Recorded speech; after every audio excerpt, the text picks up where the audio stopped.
요한계시록 19장 11절을 다 같이 한 목소리로 봉독하겠습니다. 또 내가 하늘이 열린 것을 보니 보라 백마와 탄 자가 있으니 그 이름은 충신과 진실이라. 그가 공의로 심판하며 싸우더라. 아멘. 이 말씀에 근거로 해서 예수 그리스도의 재림이라는 제목으로 전가하겠습니다. 다 같이 따라합시다. 예수 그리스도의 재림. 예수 그리스도의 재림. 범죄한 인간이 에덴 동산에 쫓겨난 다음에는 하늘 가는 문이 딱 막혀버렸습니다. 그래서 더 이상 죄인들은 하늘 문을 통과할 수가 없는 그러한 상태가 됐습니다.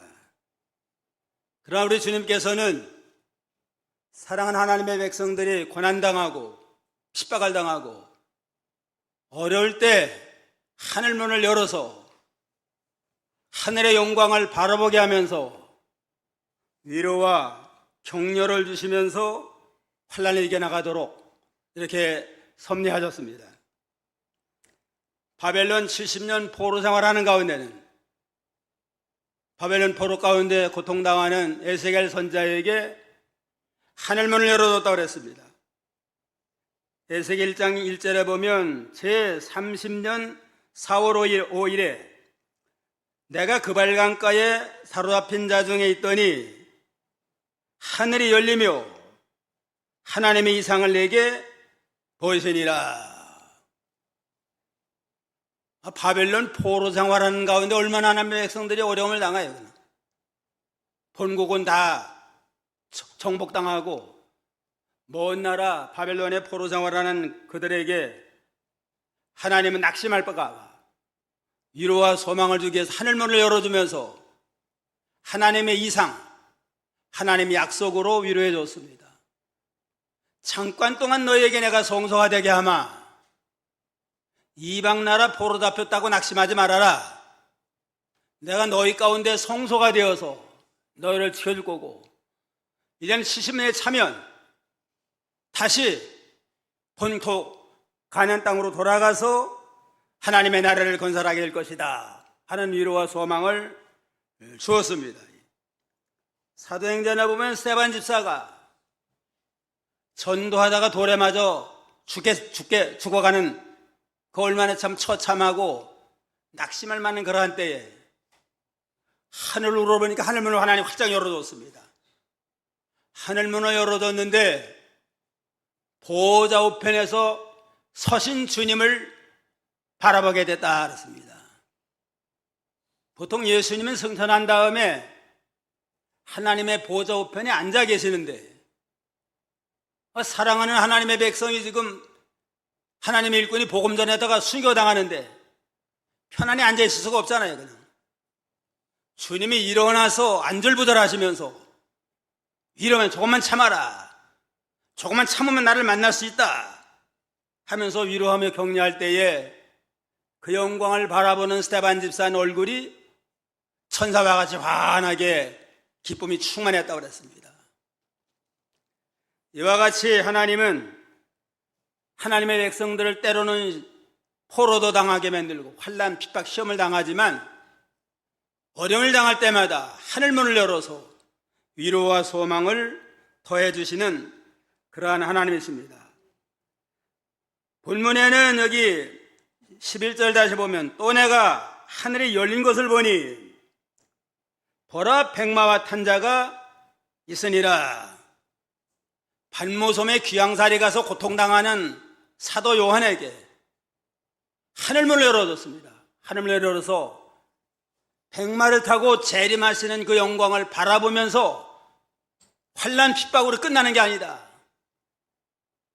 주님은 재림하셔서 우리를 구원하고 이 땅을 심판하고 이 땅에 새하늘 새 땅을 건설할 거다 하는 위로와 소망을 줄 때에 새롭게 힘을 얻어가지고 더욱더 믿음의 사명을 감당을 짓게 됐다고 그랬습니다. 이와 같이 예수님의 재림은 반드시 이루어질 그러한 하나님의 예언의 말씀입니다. 빌리그램은 그래서 예수님의 재림이야말로 최후의 뉴스가 되고 최대 뉴스가 될 것이다 그랬어요. 재림함으로 세상이 끝나요. 이제는 죄악의 하늘 죄악의 땅은 없어지고 이 땅에 새하늘 새 땅이 이루어지니까 예림의 재림 사건은 최후의 사건이고 최대의 사건이 될 것이다 이렇게 말했습니다.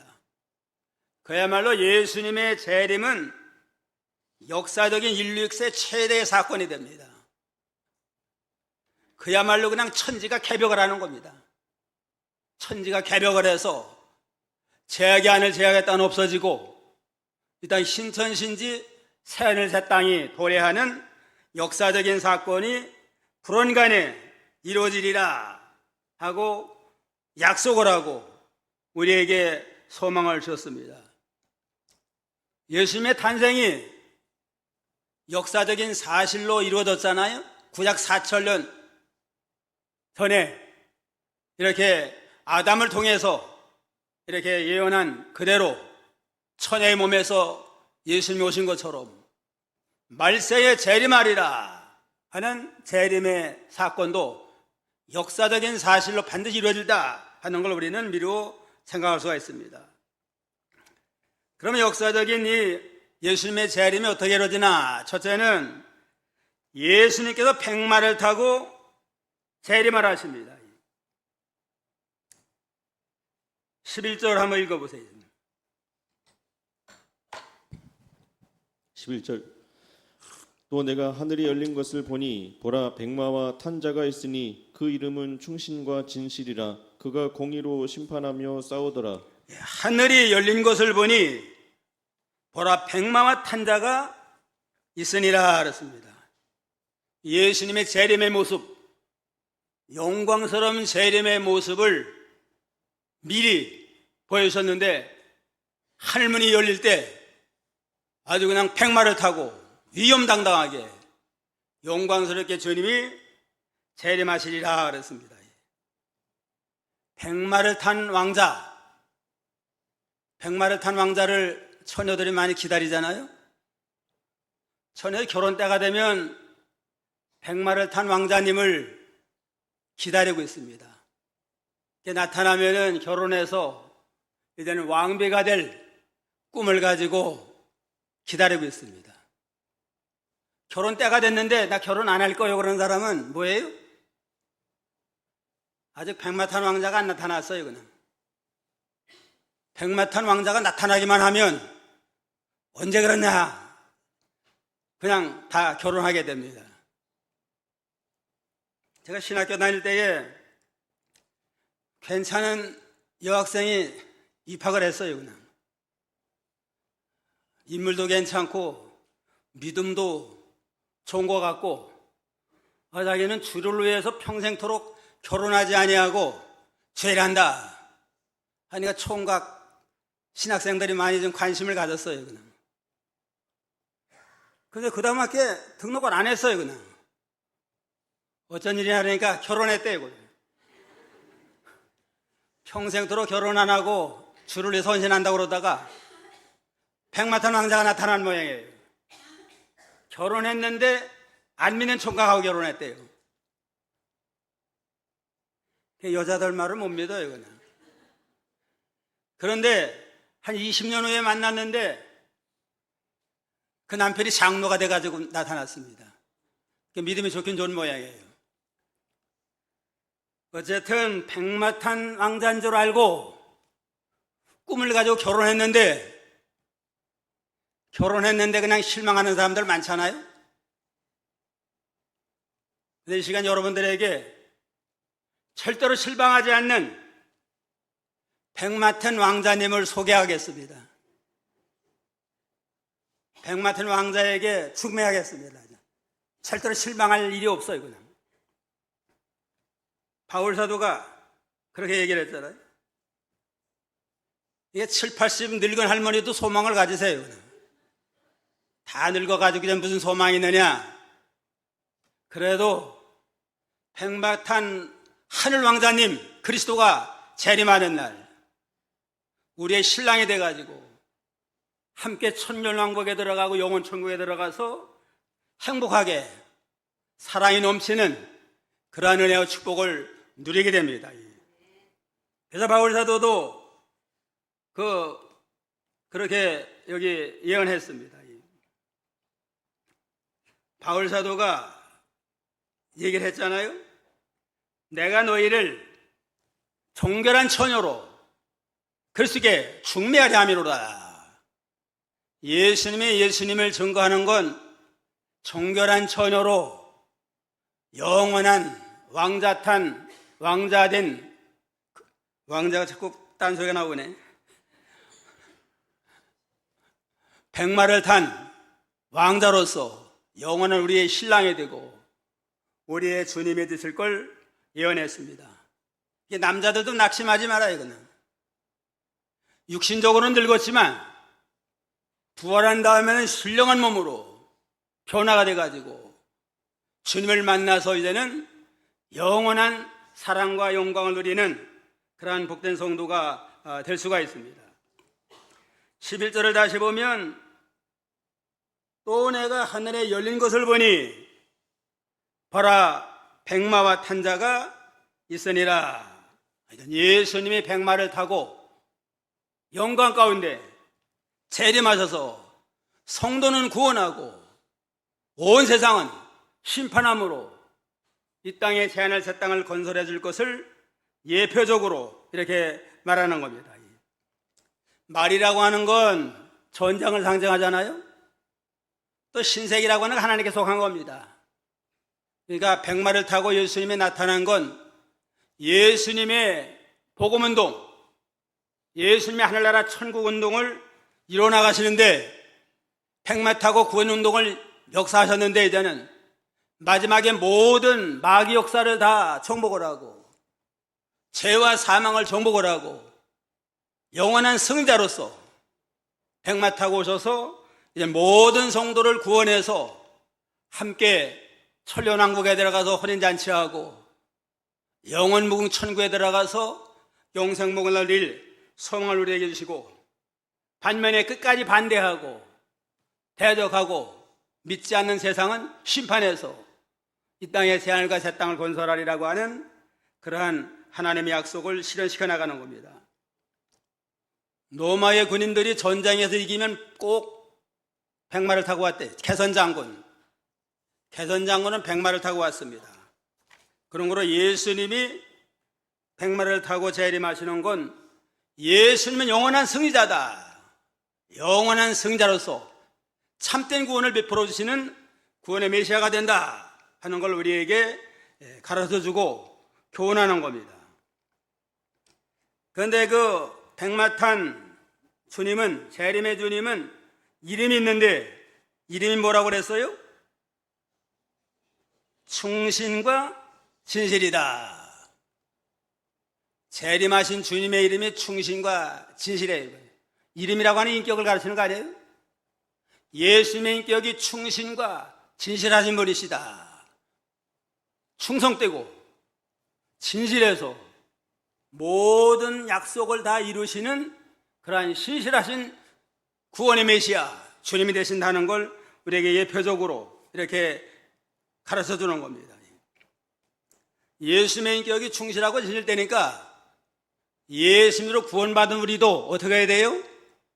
충성되고 진실해서 모든 면에 하나님 앞에 합당하고 하나님께도 인정을 받고 모든 사람에게 인정받는 그러한 충신과 진실된 자가 되어야 됩니다. 충신이라고 하는 건 끝까지 충성하는 겁니다. 변함이 없어요. 충신은 그냥 목숨 바쳐서 그 주군을 잘 받들잖아요. 예수님이 하나님을 위해서 택한 백성도 구원의 약속을 위해서 충성을 다해서 목숨까지 버려서 구원 약속을 이루시는 충신과 진실되다. 진리의 말씀대로 진실하게 모든 약속을 성취하셨다. 해서 충신과 진실의 인격을 이뤄나갔습니다. 계시록 3장 14절 요한계시록 3장 14절 다 같이 한번 읽어봅시다. 라오디아 교회의 사자에게 편지하기를 아멘이시요 충성되고 참된 증인이시요 하나님의 창조의 근본이시가 가라사대 그랬습니다. 7교회 가운데 맨 마지막 말세 교회 라오디아 교회에 나타나신 주님의 모습 이름은 아멘이시고 충성되고 참된 증인이시고 하나님의 창조의 근본이 되신다 그랬습니다. 아멘은 뭐예요? 그냥 진실로 그대로 이루어질지어다. 진실하게 이루시는 분, 충성을 다하시는 분, 참된 증인, 진실하신 분이시고 창조의 근본 되신 이가 우리를 구원하신 주님의 인격이고 주님의 이름입니다.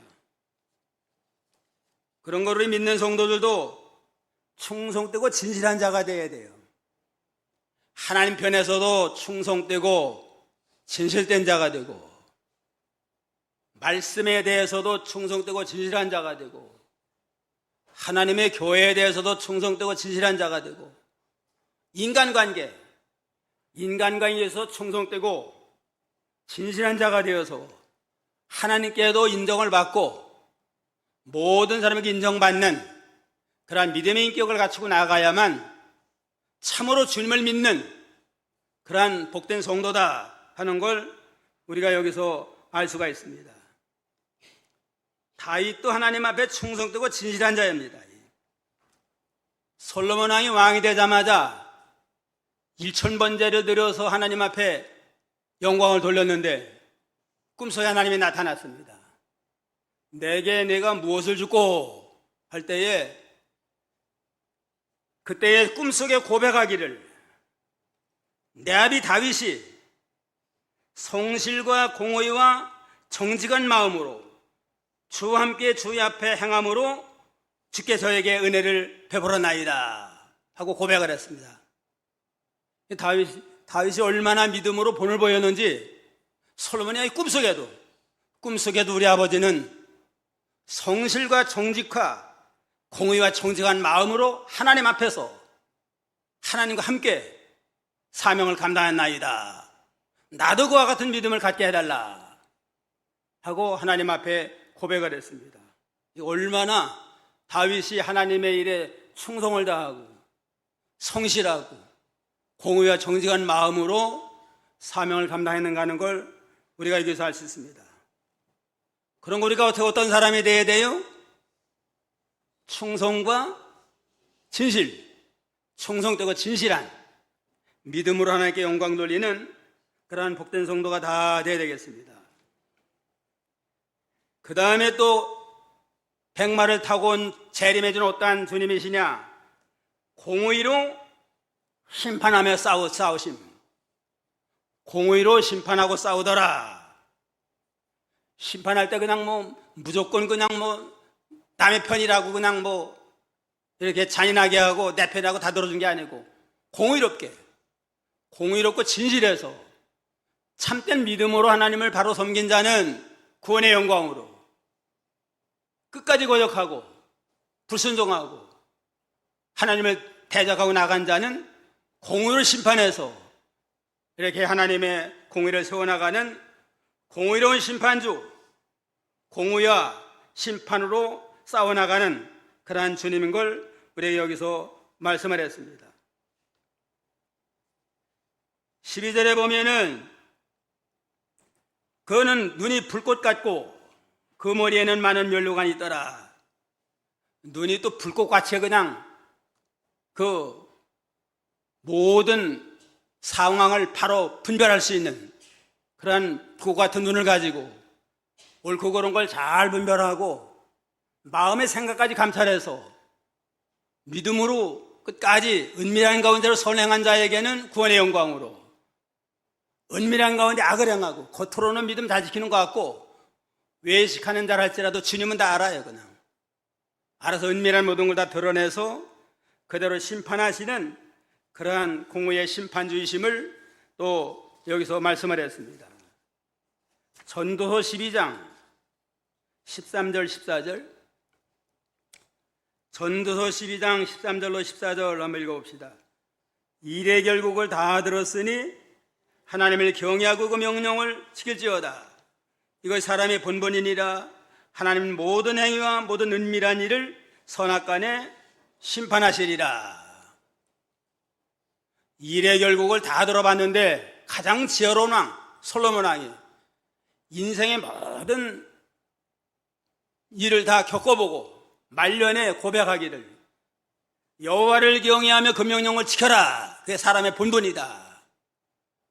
그래서 하나님을 경외하고 또 명령대로 순종한 거 그것만 하려고 하면 남아요. 그냥 암만 뭐 돈으로 성공하고 권세 출세했을지라도 그 하늘 나갈 때 아무것도 남는 거 없어요. 그냥 얼마나 하나님을 경외했느냐, 얼마나 명령의 말씀대로 순종했느냐, 그것만 남는데 마지막에 하나님이 심판할 때 이제는 모든 행위와 은밀한 모든 걸 선악간에 심판하리라. 은밀한 모든 선한 일이 있으면 세상에서는 안 알려져서 남이 안 알아준다 할지라도 하나님은 다 알아가지고 하나님께서 참 상급으로 갚아주시고 겉으로는 또 아주 의인인 척하고 이렇게 선한 척하고 나섰지만은 은밀한 가운데 자기 볼장 보고 욕심 채웠으면 그것도 드러내가지고 거기 합당하게 징계하시고 심판하시는 그러한 하나님이라고 그랬습니다. 은밀한 가운데 모든 걸 선악간에 심판하시는 공의의 심판조가 되시는 재림의 주님이라고 그랬습니다. 에디슨이 측음기를 발명했잖아요. 측음기, 노래했으면 노래가 이제 틀으면 그게 다 나와요. 그냥 자기가 만든 측음기를 통해서 그 사람이 녹음한 게 그대로 드러나는 걸 보고 깜짝 놀랐다고 그래요. 인간의 기술로 사람이 말한 것도 다 이렇게 녹음이 돼서 나중에 재현할 수 있는데 하나님 앞에 서는 날 우리의 모든 말한 거, 우리의 기도소리, 은밀한 거, 남을 욕한 거, 이 모든 게 다 드러난다면 얼마나 하나님 앞에 두렵느냐 하고 벌벌 떨었다고 그럽니다. 인간의 기술로도 우리가 말한 거 다 녹음해가지고 나중에 다 옳고 그른 걸 분별해 나가잖아요. 안 했다고 딱 잡아떼는 사람들도 재판 받을 때 녹음기 딱 틀어가지고 이런 말 하면 꼼짝 못해요. 그냥 사람의 기술도 자기 말한 거 다 재현하는데 하나님이 그거 모르겠어요? 말만 또 재현하는 게 아니고 행동 하나하나까지 요즘 비디오가 나와가지고 일거실투족 다 드러날 수 있잖아요. 우리가 하나님 앞에 우리의 은밀한 모든 말한 거, 행동 하나하나 주님의 심판대 앞에 드러날 때 과연 우리는 어떤 자가 될까? 그거 생각한다면 좀 더 우리가 생활 속에서 살아계신 하나님을 의식을 하고 하나님을 경외하면서 벌벌 떠는 심정을 가지고 삼가 조심해서 말하는 거나 행동 하나하나를 우리가 바로 해서 언제든지 주님 앞에 서는 날 부끄럼 당하지 아니하고 당당하게 설 수 있는 그런 믿음의 자세를 가지고 흔히 하나님 앞에 바로 서야 되겠습니다. 하나님은 공의로 심판하며 싸워나가시는 그러한 하나님이십니다. 그 다음에 또 하나 또 재림 그 백마를 타고 오신 주님은 어떠한 주님이냐? 그 머리에는 면류관이 있더라. 12절 한번 읽어봐. 12절 그 눈이 불꽃 같고 그 머리에 많은 면류관이 있고 또 이름 쓴 것이 하나가 있으니 자기밖에 아는 자가 없고 그 머리에는 많은 면류관이 있더라. 면류관이라고 하는 건 승자에게 주는 영광 아니에요? 이긴 자, 승리하는 자에게 영광의 면류관을 주는데 많은 면류관이 있더라. 한두 개가 아니에요. 그냥 모든 대적을 다 이기고 정벌하고 승리했으니까. 재림의 주님은 많은 면류관들이 있어가지고 하나님의 영광을 만방에 드러낼 수 있는 그러한 참 주님이 됐다고 그럽니다. 예수님의 복음운동은 반드시 승리하게 돼 있어요. 대적하는 자가 많고 시험하는 자가 많다 할지라도 절대로 실패하지 아니하고 마지막에는 승리한다. 예수님이 십자가에 죽으셨다가 부활 승천하셨잖아요. 승천한 다음에는 이제는 참 예수님은 부활하셨다 하고 복음 전할 때에 많은 반대자들이 그냥 여러 가지 시험을 하고 핍박을 하고 세상 권세를 가지고 압제를 하고 기독교를 핍박하는 일들이 지금 계속 일어나요. 세상적으로 보면 세상 나라가 승리하는 것 같지만 궁극적으로 최후의 승리는 누가 있어요? 하나님께 있다. 하나님의 나라가 승리하고 예수님이 승리해서 영광의 면류관을 쓰고 이렇게 재림을 하시는 걸 예표적으로 우리에게 보여줍니다. 그러므로 아무리 핍박이 강해도 도저히 이제는 헤어날 길이 없다, 죽을지도 모른다 할지라도 낙심하지 말고 반드시 우리 주님은 승리하신다. 마귀도 이기고 죽음도 이기고 환난 핍박도 이기고 영원히 승리하신 그러한 참 주님이 백마를 타고 많은 면류관을 쓰고 오실 것이다. 그러한 소망을 가지고 극강담대한 믿음을 가지고 좌로나 우로나 치지 아니하고 믿음의 사명을 잘 감당하는 그러한 우리 복된 성도가 다 되어야 되겠습니다. 그 다음에 15절 16절 한번 읽어보세요.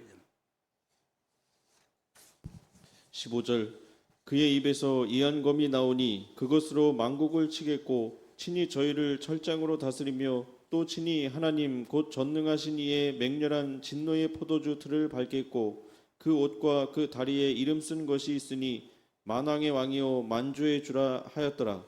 그 입에는 이한 검이 나오니 만국을 치겠고 친히 저희를 철장으로 다스리며 또 지 하나님의 그 전능하신 이의 맹렬한 진노의 포도주로 틀을 밟겠고 그 옷과 다리에 이름 쓴 것이 있는데 만왕의 왕이요 만주의 주라 하더라.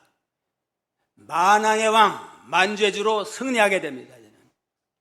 입에는 검이 나와가지고 모든 원수를 물리치고 그 다음에 철장으로 원수를 때려부셔서 이제는 정복해 나갑니다.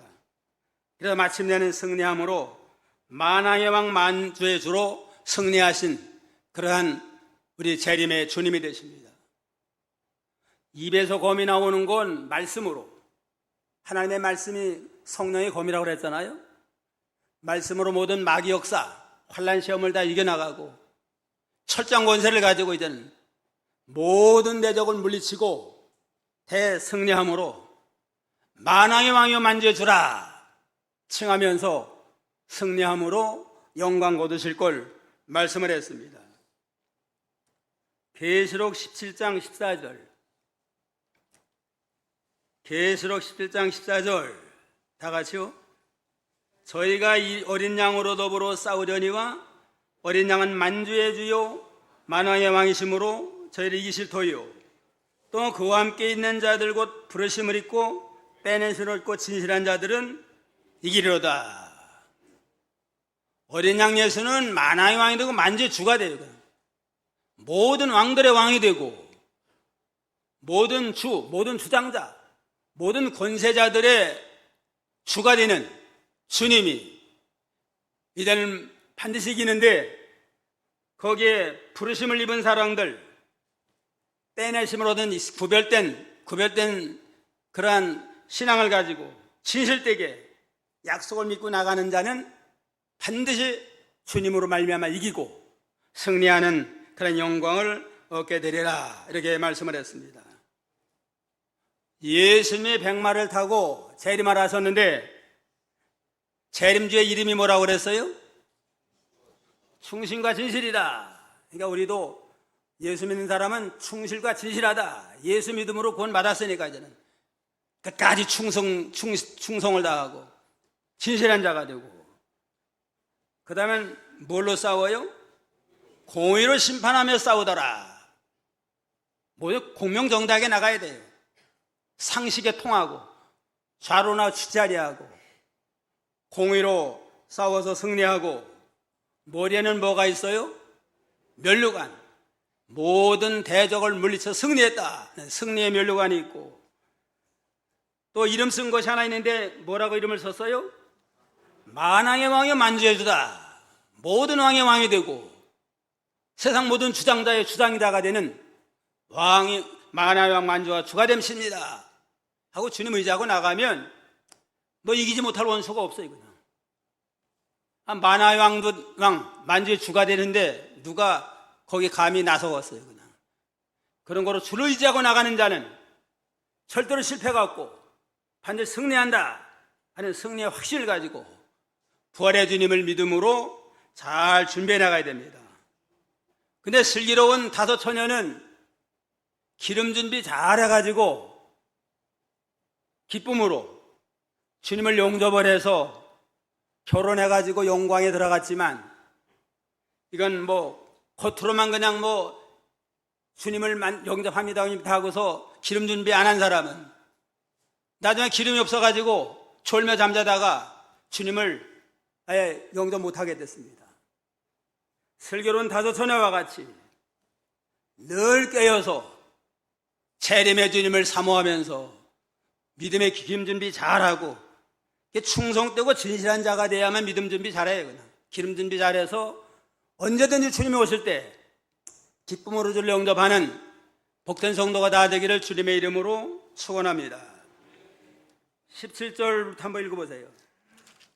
18절까지 17, 18 17절 또 내가 보니 한 천사가 해에 서서 공중에 나는 모든 새를 향하여 큰 음성으로 외쳐 가로되 와서 하나님의 큰 잔치에 모여 왕들의 고기와 장군들의 고기와 장사들의 고기와 말들과 그 탄자들의 고기와 자유한 자들이나 종들이나 물은 대소하고 모든 자의 고기를 먹으라 하더라. 예, 여기 17절부터 끝절까지는 두 짐승이 심판받아 멸망당한 겁니다. 두 짐승을 심판해가지고 멸망했습니다. 믿음으로 준비된 슬기로운 다처녀는 주님을 맞이해서 영광의 구원에 들어갔고 끝까지 반대하고 대적한 자들은 다 심판받았습니다. 그런데 17절에 보면 새들을 공중의 새들을 초청을 해가지고 심판받아 죽은 자들의 고기를 먹어라 하고 새들을 초청했다고 그랬습니다. 그래서 세상의 왕노로 다된 자들 심판받아 죽은 고기를 먹어라, 장군으로 한 자들의 고기를 먹어라, 장사들 사장들 말들 탄 자들의 고기와 자유한 자들 종의 자들을 다 심판받아 멸망당한 자들의 고기를 먹으라고 새를 초청했습니다. 다 심판받아 죽었으니까 장례 칠 사람이 없어요. 그냥 암만 왕이라 할지라도 신하들도 다 심판받아 죽었으니까 장례 칠 사람이 없으니까 새들의 고기가 됐습니다. 영적으로 새는 또 마귀를 가르쳐요. 그냥 마귀 밥이 돼가지고 비참하게 이렇게 최후를 맞이하게 된 걸 영적으로 가르칩니다. 새들의 밥이 된 건 끝까지 믿지 않는 자들은 저주의 죽음을 당한다 하는 걸 가르쳐요. 그냥 짐승의 밥이 되는 건 저주의 죽음 아니에요? 또 영광의 부활에 참여할 수 없다, 영광의 부활에 참여할 수 없고 형벌이 기다린다, 지옥 형벌이 기다린다 하는 그러한 저주의 죽음을 끝까지 믿지 않는 그러한 불신자들이 이러한 죽음을 당할 것을 말씀을 했습니다. 19절로 21절 19절 또 내가 보매 그 짐승과 땅의 임금들과 그 군대들이 모여 그 말탄 자와 그의 군대로 더불어 전쟁을 일으키다가 짐승이 잡히고 그 앞에서 이적을 행하던 거짓 선지자도 함께 잡혔으니 이는 짐승의 표를 받고 그의 우상에게 경배하던 자들을 이적으로 미혹하던 자라. 이 둘이 산채로 유황불 붙는 못에 던지우고. 예, 20절 하반절에 보면 이 둘이 산채로 유황불 붙는 곳으로 던져오니라. 이게 짐승은, 한 짐승은 적기도 국가를 가르쳐요. 적기도 국가. 또 한 짐승은 거짓 선지자들, 기독교의 간판을 쓰고 나온 거짓 선지자들도 적기독 운동하다가 심판받고 아예 적기독 나라, 세상 나라가 대적한다는 심판을 받는데 산채로 유황불 붙는 곳으로 던집니다. 아예 산채로 그냥 지옥에 던져져 가지고 적기독 세력들이 다 심판받을 걸 이렇게 말씀을 했습니다. 오늘 예수님이 재림할 때 뭘 타고 오세요? 백마를 타고 영광스럽게 재림하시는데 그 이름은 충신과 진실, 공의로 심판하며 싸우고 머리에는 멸류관이 있고 만왕의 왕 만주의 주가 되신다고 그랬고, 끝까지 믿지 않는 불신자들은 심판받아 장래도 못 치르니까 새들의 밥이 되고 마귀의 밥이 되는 그런 참 비참한 자가 되고, 또 적기독 세력, 적기독 국가, 거짓 선자들은 산채로 지옥불에 던져지는 이러한 불행을 당하게 된다 하는 걸 깨닫고, 어자든지 참 슬기로운 다섯 처녀와 같이 믿음 준비 잘해서 순진과 진실로서 준비 잘해서 한 사람도 낙오됨이 없이 다짐을 용접하는 복된 성도가 되기를 주님의 이름으로 축원합니다.